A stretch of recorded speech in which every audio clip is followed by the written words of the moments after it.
মুশফিক ভাই একটা ছবি নিয়েন। সংগ্রামী গোপালগঞ্জবাসী, আসসালামু আলাইকুম। সংগ্রামী গোপালগঞ্জবাসী, আজকে যারা আপনারা উপস্থিত হয়েছেন এই সমাবেশে, আপনারা এই গোপালগঞ্জকে সামনে টিকিয়ে রাখবেন।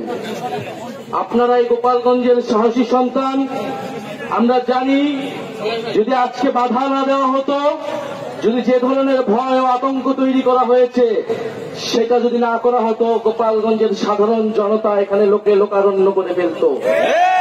আপনারা যারা দূর থেকে শুনছেন, আপনারা জানি আপনারা দূর থেকে শুনছেন, প্রিয় গোপালগঞ্জবাসী, আমরা আজকে গোপালগঞ্জে এসেছিলাম দেশ গড়তে জুলাই পদযাত্রা কর্মসূচি নিয়ে। আমরা কোনো যুদ্ধের আহ্বান নিয়ে নয়, শান্তি এবং দেশ গড়ার আহ্বান নিয়ে গোপালগঞ্জে আজকে এসেছি। প্রিয় গোপালগঞ্জবাসী, আমরা গোপালগঞ্জের নাম বদলাইতে আসি নাই। আমরা এসেছি ভবিষ্যৎ বাংলাদেশে, এই নতুন বাংলাদেশে গোপালগঞ্জ মানুষের অধিকার যাতে রক্ষা করা হয় সেই প্রতিশ্রুতি দিতে। প্রিয় গোপালগঞ্জবাসী, মুজিববাদীরা আজকে বাধা দিয়েছে। গণ অভ্যুত্থানের মধ্যে আমরা বলেছিলাম বাধা দিলে বাঁধবে লড়াই, সেই লড়াইয়ে জিততে হবে এবং সেই লড়াইয়ে আমরা জিতেছিলাম।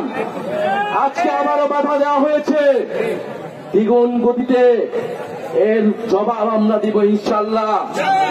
প্রিয় গোপালগঞ্জবাসী, আপনারা যারা এই গণ অভ্যুত্থানের পক্ষে রয়েছেন, নতুন বাংলাদেশের পক্ষে রয়েছেন, আপনাদেরকে দায়িত্ব নিতে হবে এই গোপালগঞ্জ যেন মুজিববাদীদের আশ্রয় কেন্দ্র হয়ে উঠতে না পারে। যদি পুলিশ প্রশাসন ব্যর্থ হয়, নিজেদেরকে রক্ষা করার দায়িত্ব, নিজেদের জেলার মর্যাদা রক্ষা করার দায়িত্ব, বাংলাদেশকে রক্ষা করার দায়িত্ব আমাদের নিজেদেরকেই নিতে হবে, যেরকমটা আমরা গণ অভ্যুত্থানে নিয়েছিলাম।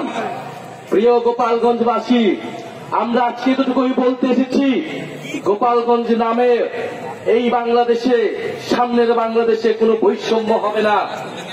গোপালগঞ্জ নামেও চাকরিতে কোনো বৈষম্য আমরা সহ্য করব না, কিন্তু গোপালগঞ্জেও কোনো সন্ত্রাসীদের আস্তানা আমরা সহ্য করব না। মুজিববাদীরা মুক্তিযুদ্ধকে কলুষিত করেছে, গোপালগঞ্জকেও কলুষিত করেছে। সেই গোপালগঞ্জকে আমরা আবার পুনরুদ্ধার করব, আবার সমুন্নত করব। প্রিয় সংগ্রামী বন্ধুগণ, আমাদের যারা সনাতন ভাই বোনেরা রয়েছেন, এই আওয়ামী লীগ সনাতন ভাই বোনদের জমি দখল করেছে, তাদের সাথে বেইনসাফি করেছে। আমাদের এই নতুন বাংলাদেশে আমরা সকল ধর্মের অধিকার রক্ষা করব, মান মর্যাদা রক্ষা করব। প্রিয় সংগ্রামী বন্ধুগণ, আজকে মুজিববাদীরা বাধা দিয়েছে, তাদেরকে জবাব দেওয়া হবে। আমরা যদি আজকে এখানে দাঁড়িয়ে ঘোষণা দেই, সারা বাংলাদেশ এই গোপালগঞ্জে এসে জড়ো হবে। কিন্তু আমরা সময় দিয়ে যাচ্ছি। আজকে যে বাধা দেওয়া হলো, তারা বাধা দিয়েছে, কোন সাহসে বাধা দিয়েছে? কোন সাহসে মুজিববাদীরা এখনো গোপালগঞ্জে আশ্রিত রয়েছে? কারা আশ্রয় দিয়েছে? দ্রুত সময়ের মধ্যে বিচার যদি না হয়, আমরা আবারও আসবো গোপালগঞ্জে। আমরা নিজ হাতে দায়িত্ব নিয়ে গোপালগঞ্জকে মুজিববাদীদের থেকে মুক্ত করব ইনশাআল্লাহ। সংগ্রামী বন্ধুগণ, জাতীয় নাগরিক পার্টি আপনাদের সাথে থাকবে। বাধা বিপত্তি যা কিছু আসুক, আমরা আজকে এখানে দাঁড়িয়েছি, আমরা আবারও আসবো।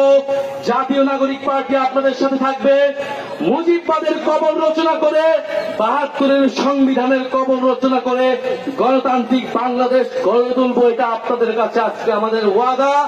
আজকের এই দিনে আবু সাইদ শহীদ হয়েছিলেন, আমাদের ওয়াসিম শহীদ হয়েছিলেন, আমাদের ৬ জন শহীদ হয়েছিলেন। সেই শহীদের রক্তের শপথ মুজিববাদীদের আমরা বাংলাদেশে গোপালগঞ্জে আর কোনদিন দাঁড়া হতে দেব না। ইনকিলাব